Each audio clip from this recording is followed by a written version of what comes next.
Olá, tudo bem? Está começando mais um UP Notícias Especial Política. Hoje nossa conversa é com o senador Oriovisto Guimarães. Tudo bem, Oriovisto? Bom dia, Pedro. Tudo bem? E vocês? Tudo bom? Tudo tranquilo? Vamos começar conversando, senador, sobre a sua entrada na política.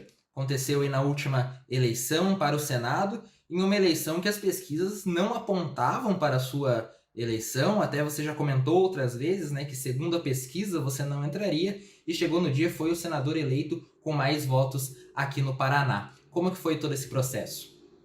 Então, Pedro, esse processo começou com o seguinte fato. Você sabe, eu fui fundador do Grupo Positivo, junto com outros sócios. Aliás, fui o primeiro reitor por 10 anos na Universidade Positiva, onde você estuda. E eu cheguei a um ponto que me aposentei. Saí da vida privada, passei as minhas ações para os meus filhos e ainda me sentia com muita energia, com muita vontade de ser útil, mas não tinha mais nenhuma vontade de trabalhar para nenhuma empresa, nem de montar nenhum outro negócio.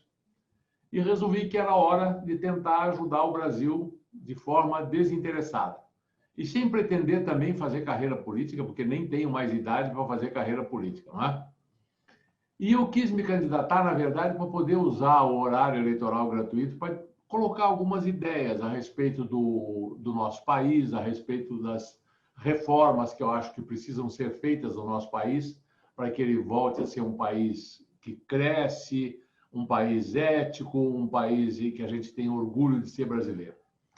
E foi com esse objetivo. E coloquei essas ideias no programa eleitoral gratuito e comecei a viajar pelo Paraná. E, para minha surpresa, como eu fui professor de cursinho, como eu dei aula muitos anos, eu descobri que eu tinha 40 mil ex-alunos. Aonde eu ia, em qual cidade eu chegasse do interior do estado, eu encontrava lá ex-alunos que diziam: professor, o senhor por aqui e tal, vamos fazer campanha para o senhor. Para ali. Acho que eu fui um bom professor de matemática, hein? É, e isso me elegeu, me colocou em primeiro lugar, né? Também tive um pouco de sorte, porque os outros candidatos estavam um tanto desgastados pela própria atuação política deles, né? A Gleisi nem se candidatou. O Requião ficou só fazendo campanha para outro candidato, achou que estava reeleito e, na verdade, não estava. Roberto Richa teve problemas sérios, que a gente sabe. Então, acabou que eu acabei sendo uma opção viável para quase 3 milhões de pessoas no Paraná que votaram no meu nome, o que me deu muita alegria. Falando agora, senador, sobre o foro privilegiado. Este é um projeto que está para cancelar, né, o foro privilegiado, está na Câmara, nas mãos do Rodrigo Maia, já foi aprovado pelo Senado, porém, todo e qualquer projeto tem um tempo para ser votado, ele tem um prazo de validade. E já está lá há 2 anos com o Rodrigo Maia. Você acha que o foro privilegiado ainda será votado na Câmara? Não, eu acredito que não será votado. Se não houver pressão popular muito forte, ele não será votado.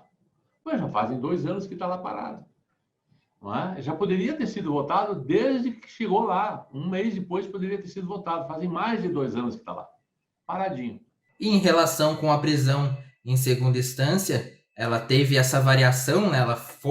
Ela chegou a entrar em vigor, depois teve ali no STF a derrubada, voltou a ser proibido, só a prisão em terceira instância. Qual que você acha também que é o caminho disso? Você até comenta que você teve uma PEC nesse sentido, depois você tirou, agora tem uma outra PEC na Câmara. Como que está caminhando isso? Pedro, isso é exatamente o mesmo caso do foro privilegiado. A maioria não quer essa PEC.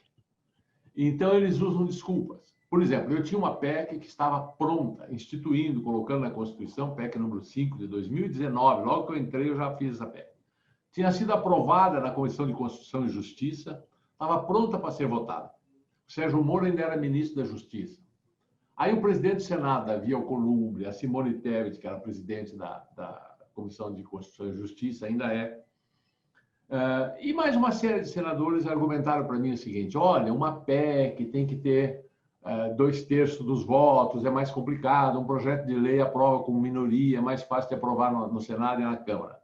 Vamos fazer um projeto de lei. Aí o senador Lazier, com a ajuda do ministro Moro, com as pessoas, fizeram um projeto de lei, 161. E Tá bom, então vamos votar o projeto de lei. O próprio Davi Alcolumbre, que é o presidente do Senado, que me dizia que era mais fácil de votar do que a PEC, e a minha PEC não foi votada para votar esse projeto de lei. Aí começaram a usar comigo o seguinte argumento, isso um mês, dois depois. Não, agora não vamos fazer nada, porque existe uma PEC que vai ser aprovada na Câmara dos Deputados, e daí quando ela vier para cá, nós aprovamos a PEC que veio da Câmara dos Deputados. Percebe? Não tem a menor lógica. Eu tinha uma PEC pronta para ser votada, não votaram. Era para votar um projeto de lei, não votaram. Aí, não, agora vamos votar a PEC que vem da Câmara dos Deputados. Não veio até hoje. Ah, mas foi a pandemia, foi isso, foi aquilo. Não foi. Sempre vai ter uma desculpa.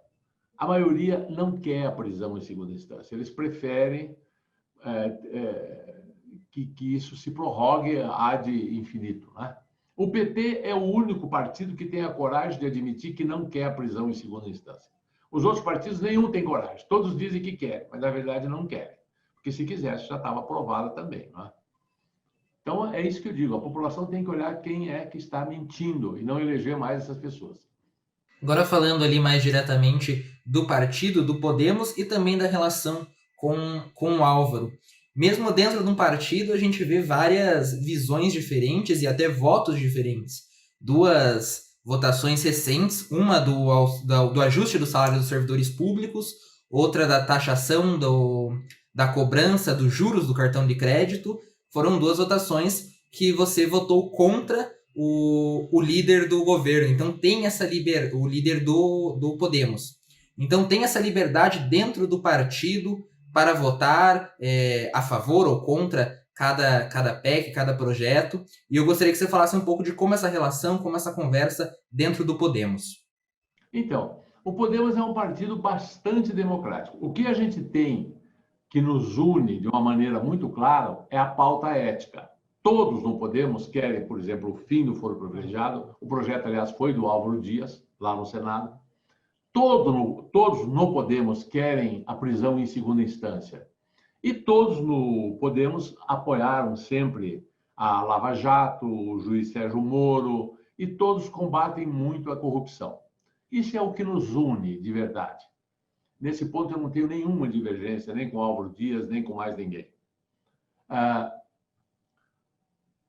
Agora, do ponto de vista de teoria econômica, eu sou um liberal, eu sou economista, eu sempre fui empresário, e eu entendo a economia de uma maneira. O Álvaro Dias não entende exatamente como eu. Então, ele teve, por exemplo, esse projeto para limitar os juros do cartão de crédito. Os juros do cartão de crédito, quando vence a dívida que você parcela. Eu fui contra. Não consegui convencê-lo e ele não conseguiu convencer a mim. Por que eu fui contra? Porque eu entendo que cartão de crédito e cheque especial não são contratos de empréstimo, não é? Se você tem um cartão de crédito, se você usa bem o cartão de crédito, se você compra no dia 5, a tua fatura só vence no dia 5 do outro mês, você tem 30 dias que você trabalha com esse dinheiro sem pagar um centavo de juro. Agora, se você não paga a sua conta no dia do vencimento, se você não faz outro empréstimo, se você simplesmente usa o cartão de crédito e depois não paga, você tem uma penalidade, que é um juro altíssimo. Eu concordo com o Álvaro que esse juro é alto demais, que aqui no Brasil esse juro é um escândalo. Mas se alguém tivesse que limitar isso, seria o Banco Central, e não políticos.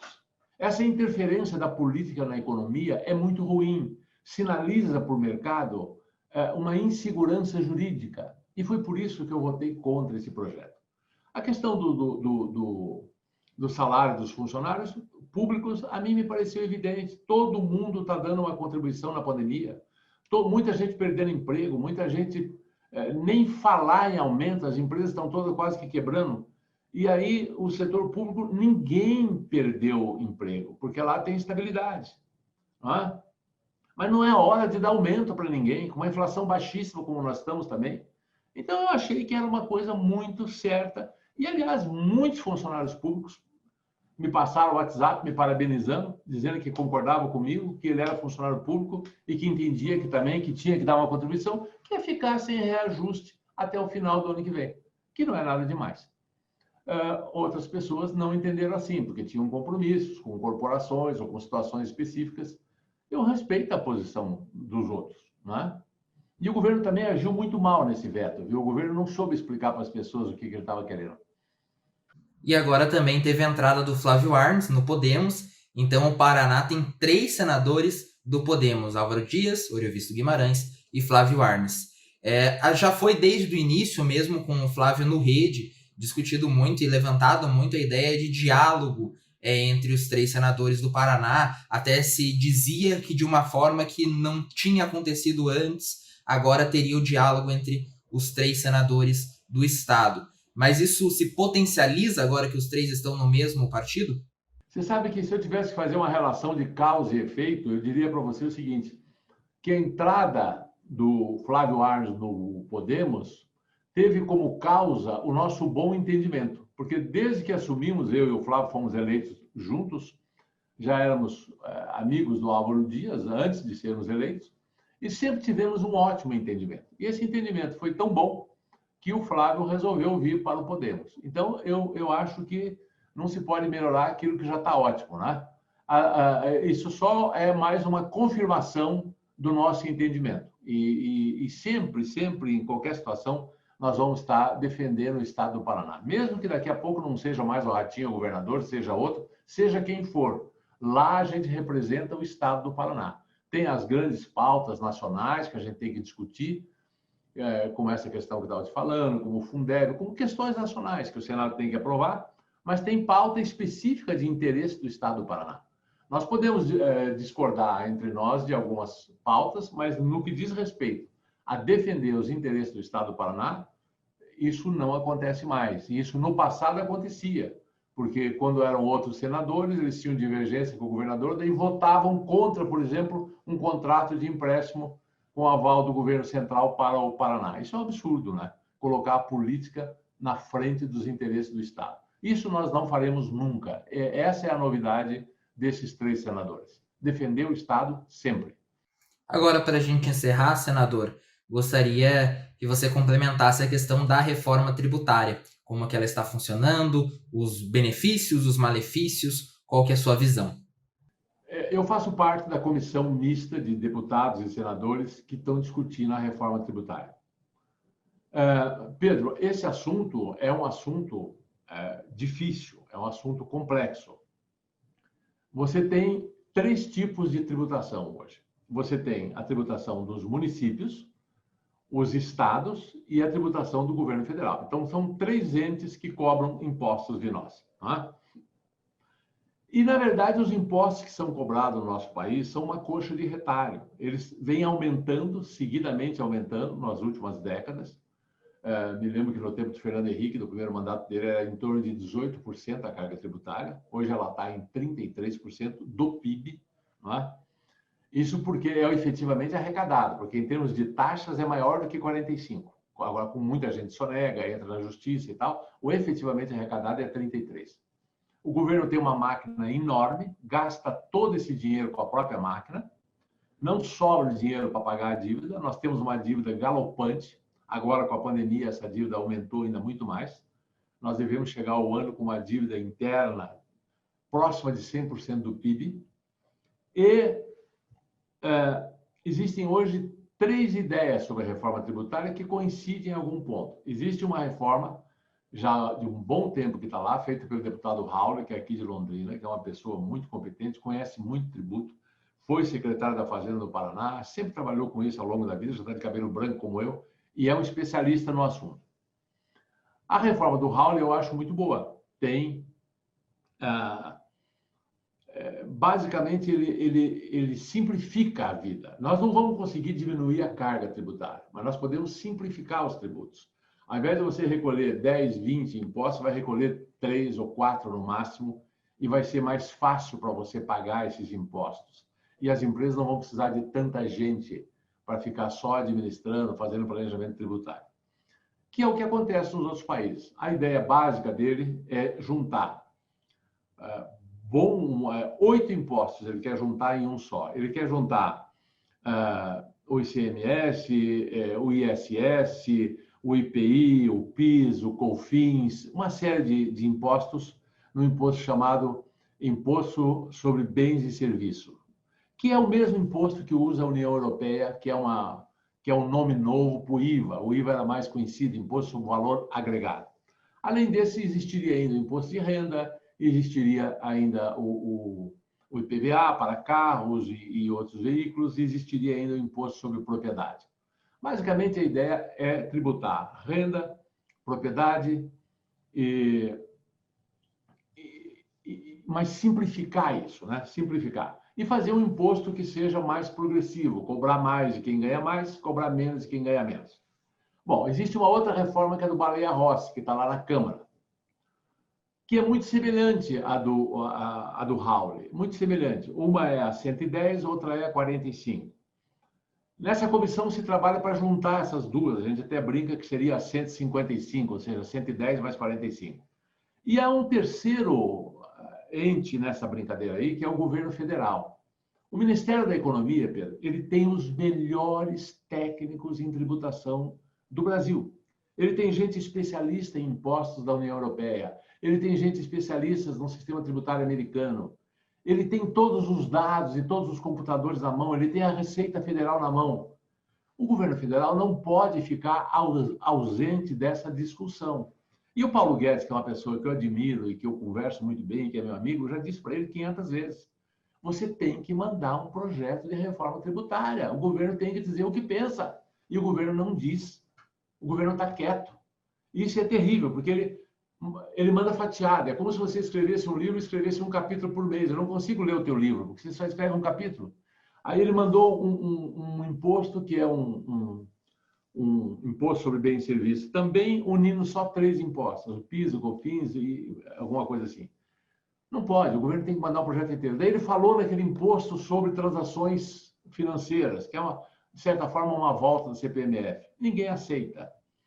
Então, a discussão é demorada, eu estou cansado dessa comissão, porque a maioria dos deputados não são economistas, não são técnicos, não tem obrigação de conhecer isso a fundo e não conhecem. E daí ficam fazendo discursos. Isso não é uma questão de discurso, é uma questão de números, de dados, de programa de computador, isso é um assunto técnico. E nós só estamos tratando disso com discursos. Eu estou muito desanimado, tenho dúvida se ela vai ser completada esse ano. Está chegando ao final mais uma edição do P Notícias Especial Política. Quero agradecer a minha coprodutora Samia Moradi, a professora orientadora Sandra Nodari e a coordenadora do curso de jornalismo Maria Zaclis Veiga. Em especial, quero agradecer o meu convidado, o senador Oriovisto Guimarães. Muito obrigado, senador. Muito obrigado a vocês, Pedro. É um prazer sempre conversar com jovens acadêmicos. Eu que fui reitor da sua universidade por 10 anos, é sempre um prazer, de alguma forma, poder conversar com vocês que vão, daqui a pouquinho, estar ocupando posições importantes na sociedade brasileira. Essa formação política é muito importante também, não é? Bom trabalho para vocês e bons estudos. Um grande abraço a todos. Quero agradecer também você que nos acompanhou até aqui e até semana que vem.